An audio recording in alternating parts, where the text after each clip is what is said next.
പാതിവില തട്ടിപ്പിലെ കള്ളപ്പണം തേടി E D raid. മുഖ്യപ്രതി അനന്തകൃഷ്ണനിൽ നിന്ന് പണം കൈപ്പറ്റിയ KR ആനന്ദകുമാർ, ലാലി വിൻസെന്റ് എന്നിവരുടെ വീടുകളും ഓഫീസും ഉൾപ്പെടെ 12 കേന്ദ്രങ്ങളിലാണ് പരിശോധന തുടരുന്നത്. അനന്തകൃഷ്ണന്റെ തൊടുപുഴയിലെ വീട്ടിലും കൊച്ചിയിലെ ഓഫീസിലും ഇ ഡി റെയ്ഡ് നടത്തി. ലാലി വിൻസെന്റിന്റെ വീട്ടിൽ നിന്ന് ബിനിൽ ഒപ്പം ചേരുന്നു. അതുപോലെ തന്നെ അമൽ തേനംപറമ്പിൽ കൂടി ആനന്ദ്കുമാറിന്റെ വീട്ടിൽ നിന്ന് ഒപ്പം വിവരങ്ങളുമായി ചേരുന്നുണ്ട്. തൊടുപുഴയിൽ നിന്ന് ജെയിനുമുണ്ട്. ആദ്യം ബിനിലിലേക്ക്.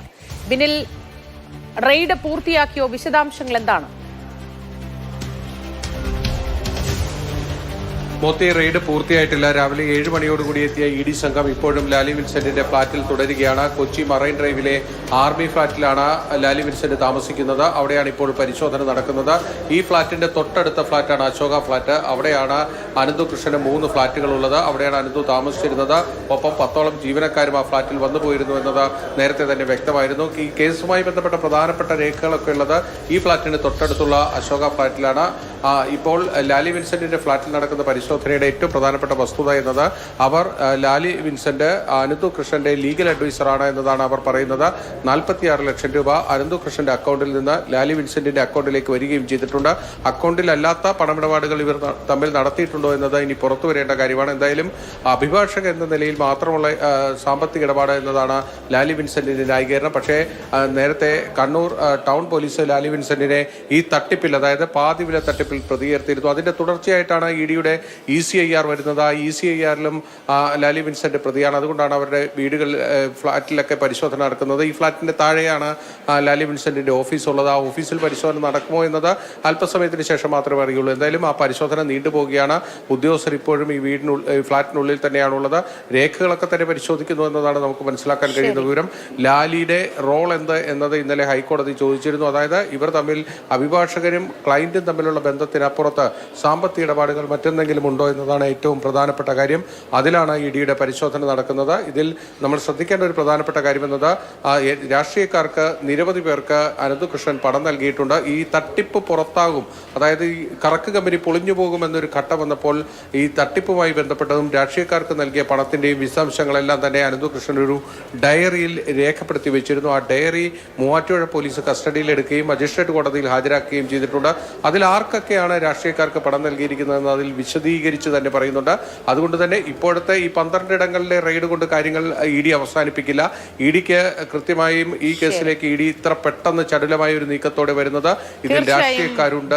ഇതിൽ രാഷ്ട്രീയക്കാർ നിരവധി ഉൾപ്പെട്ടിട്ടുണ്ട് എന്നാണ് നമുക്ക് ലഭ്യമാകുന്നത്, അറിയാൻ കഴിഞ്ഞിട്ടുള്ളത്. അതിലൊരു വ്യക്തതയിലേക്ക് വരേണ്ടതുണ്ട്. ഒപ്പം കള്ളപ്പണ ഇടപാടുമായി ബന്ധപ്പെട്ട കാര്യങ്ങളിലാണ് ഇപ്പോൾ അന്വേഷണം നടക്കുന്നത്. നമുക്കൊപ്പം അമൽ തേനംപറമ്പിൽ ചേരുന്നുണ്ട് ആനന്ദ്കുമാറിന്റെ വീട്ടിൽ നിന്നും. അമൽ, അവിടെ റെയ്ഡ് പൂർത്തിയായോ? വിശദാംശങ്ങൾ എന്താണ്? ഉദ്യോഗസ്ഥരുമായി സംസാരിക്കാൻ കഴിഞ്ഞിട്ടുണ്ടോ? വിശദവിവരങ്ങൾ എന്തെങ്കിലും നമുക്ക് ലഭ്യമാണോ ഈ ഘട്ടത്തിൽ? മൂത്തി, ഇവിടുത്തെ റെയ്ഡ് ഇപ്പോൾ മണിക്കൂറുകൾ പിന്നിടുകയാണ്. ആ റെയ്ഡ് നടത്തുന്ന ഉദ്യോഗസ്ഥരെ നമുക്ക് ഇവിടെ നിന്നാൽ കാണാൻ കഴിയുന്നുണ്ട്. തിരുവനന്തപുരത്ത് 4 സ്ഥലങ്ങളിലാണ് റെയ്ഡ് നടക്കുന്നത്. ഒന്ന് ഈ സായിഗ്രാമത്തിൻ്റെ ഒരു കോപ്പറേറ്റീവ് സൊസൈറ്റി ഉണ്ട്, അവിടെ റെയ്ഡ് നടക്കുന്നു. അതിനോട് ചേർന്നുള്ള ആനന്ദകുമാറിൻ്റെ സായിഗ്രാമം ട്രസ്റ്റ് ചെയർമാൻ ആനന്ദകുമാറിൻ്റെ വീട്ടിൽ പരിശോധന നടക്കുന്നു. അതോടൊപ്പം തന്നെ NGO കോൺഫെഡറേഷൻ്റെ ഓഫീസുണ്ട് കിഴക്കേക്കോട്ടയിൽ, അവിടെ പരിശോധന നടക്കുന്നു. അതോടൊപ്പം തന്നെ തോന്നക്കിലെ സായിഗ്രാമത്തിൻ്റെ ഓഫീസിലും പരിശോധന നടക്കുന്നുണ്ട്.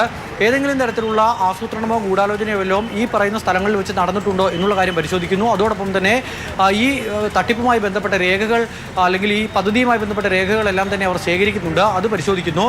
ഇത് പരിശോധിച്ച ശേഷം ഒരു പ്രാഥമിക പരിശോധന മാത്രമാണ് നടക്കുന്നത് എന്നുള്ളതാണ് ഉദ്യോഗസ്ഥരോട് സംസാരിക്കുമ്പോൾ മനസ്സിലാക്കാൻ കഴിയുന്നത്.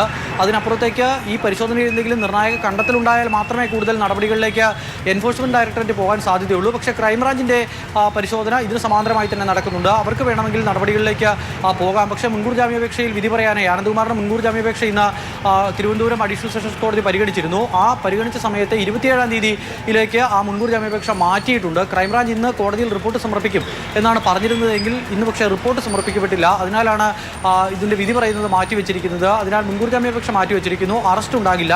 പക്ഷേ മറ്റ് വിവരശേഖരണവുമായി ക്രൈംബ്രാഞ്ചിന് മുന്നോട്ട് പോകാം. അങ്ങനെ 2 തരത്തിലുള്ള വിവരശേഖരണവും തെളിവെടുപ്പുമൊക്കെയാണ് ഇതുമായി ബന്ധപ്പെട്ട് ഇപ്പോൾ മുന്നോട്ട് പോകുന്നത്. ഉദ്യോഗസ്ഥർ ഇപ്പോഴും 7 ഉദ്യോഗസ്ഥരാണ്, കൊച്ചി എൻഫോഴ്സ്മെൻറ്റ് യൂണിറ്റിൽ നിന്നുള്ള 7 ഉദ്യോഗസ്ഥരാണ് ഇപ്പോൾ ആനന്ദകുമാറിൻ്റെ വീട്ടിലും അതോടൊപ്പം തന്നെ സായിഗ്രാമത്തിൻ്റെ കോപ്പറേറ്റീവ് സൊസൈറ്റിയിലും പരിശോധന നടത്തുന്നത്. അതോടൊപ്പം തന്നെ മറ്റ് 2 ഇടങ്ങളിലും തിരുവനന്തപുരത്ത് പരിശോധന പുരോഗമിക്കുകയാണ്. മോദി.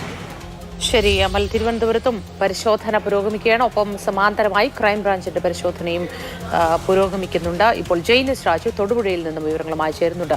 ജെയിൻ, തൊടുപുഴയിൽ ആനന്ദു കൃഷ്ണന്റെ വീട്ടിലും പരിശോധന നടക്കുകയായിരുന്നു രാവിലെ മുതൽ. അവിടെ റെയ്ഡ് എങ്ങനെയാണ് പുരോഗമിക്കുന്നത്? കഴിഞ്ഞോ? എന്തെങ്കിലും വിവരങ്ങൾ ഈ ഘട്ടത്തിൽ നമുക്ക് ലഭ്യമാണോ?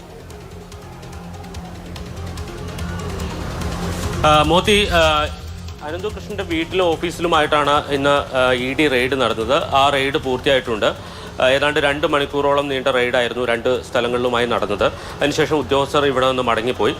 പ്രധാനമായും അനന്തു കൃഷ്ണന്റെ ഭൂമി ഇടപാടുമായി ബന്ധപ്പെട്ട കാര്യങ്ങൾ, അതോടൊപ്പം തന്നെ ഈ 548 കോടി രൂപയാണ് അയാളുടെ സോഷ്യൽ ബി വെഞ്ചേഴ്സ് എന്ന് പറയുന്ന സ്ഥാപനം വഴി അല്ലെങ്കിൽ ആ അക്കൗണ്ടിലൂടെ എത്തിയത്.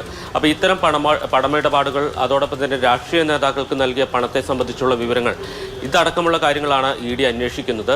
പ്രധാനമായും കള്ളപ്പണ ഇടപാട് നടന്നിട്ടുണ്ടോ എന്നുള്ള പരിശോധനയാണ്. ഭൂമി വാങ്ങിയതിലടക്കം കള്ളപ്പണ ഇടപാടുകൾ നടന്നു എന്ന ഒരു സൂചനയുടെ അടിസ്ഥാനത്തിലാണ് കുടയത്തൂരിലെ വീടും അതോടൊപ്പം തന്നെ മറ്റ് സ്ഥലങ്ങളും കേന്ദ്രീകരിച്ച്, ഓഫീസും കേന്ദ്രീകരിച്ച് പരിശോധന നടത്തിയത്. ED നടത്തിയ അന്വേഷണത്തിൽ കോളപ്രയിലുള്ള Sardar Patel institute of advanced research development society എന്ന പേരിൽ ഒരു സ്ഥാപനം അല്ലെങ്കിൽ ഓഫീസ് പ്രവർത്തിച്ചിരുന്നു. ആ ഓഫീസ് കേന്ദ്രീകരിച്ച് 64ഓളം സീഡ് സൊസൈറ്റികൾ രൂപീകരിച്ചിട്ടുണ്ട് എന്ന് കണ്ടെത്തിയിട്ടുണ്ട്. അതോടൊപ്പം തന്നെ ഈ സൊസൈറ്റികൾ കേന്ദ്രീകരിച്ച് പണം, ഇരുചക്രവാഹനം നൽകാമെന്ന് വാഗ്ദാനം ചെയ്തടക്കം പണവും കൈപ്പറ്റിയിട്ടുണ്ട്. ഇത്തരം കാര്യങ്ങളെക്കുറിച്ചുള്ള വിവരങ്ങളാണ് പ്രധാനമായും ED ശേഖരിച്ചിരിക്കുന്നത്. ഇനിയിപ്പോൾ പ്രാഥമിക പരിശോധനയാണ് നടന്നിരിക്കുന്നത്. ഇനിയിപ്പോൾ സ്ഥലമിടപാടുമായി ബന്ധപ്പെട്ട് പണം കൈപ്പറ്റിയ ആളുകൾ, ഭൂമി വാങ്ങിയ ആളുകൾ, ഭൂമി വിറ്റ ആളുകൾ, ഇവരോടൊക്കെ ED സ്വാഭാവികമായും നേരിട്ട് വിവരങ്ങൾ തേടും. അതോടൊപ്പം തന്നെ ഏറ്റവും പ്രധാനപ്പെട്ടത് രാഷ്ട്രീയ നേതാക്കളെ വിളിച്ചു വരുത്തുമോ എന്നുള്ള ഒരു പ്രധാനപ്പെട്ട കാര്യമാണ്.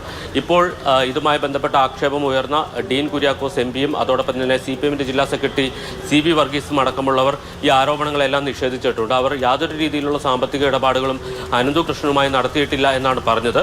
സ്വാഭാവികമായും ED ഇനി ഇവരിലേക്ക് അന്വേഷണം നീട്ടും, ഇവരെ വിളിച്ചു വരുത്തുമോ എന്നതടക്കമുള്ള കാര്യങ്ങൾ ഈ കേസിൽ വളരെ നിർണായകമായിരിക്കും. മോത്തി. ശരി, ജെയിൻ. പാതിവില സ്കൂട്ടർ തട്ടിപ്പ് കേസുമായി ബന്ധപ്പെട്ട് സംസ്ഥാനത്തൊട്ടാകെ പലയിടങ്ങളിൽ റെയ്ഡ് നടക്കുകയാണ്. ED റെയ്ഡാണ് നടക്കുന്നത്. ഒപ്പം ക്രൈംബ്രാഞ്ചിന്റെയും അന്വേഷണം നടക്കുന്നുണ്ട്. അമൽ തേനമ്പറമ്പിലും ജെയിൻ എസ് രാജുവും ബിന്നിലുമാണ് വിവരങ്ങളുമായി ഒപ്പം ചേർന്നത്.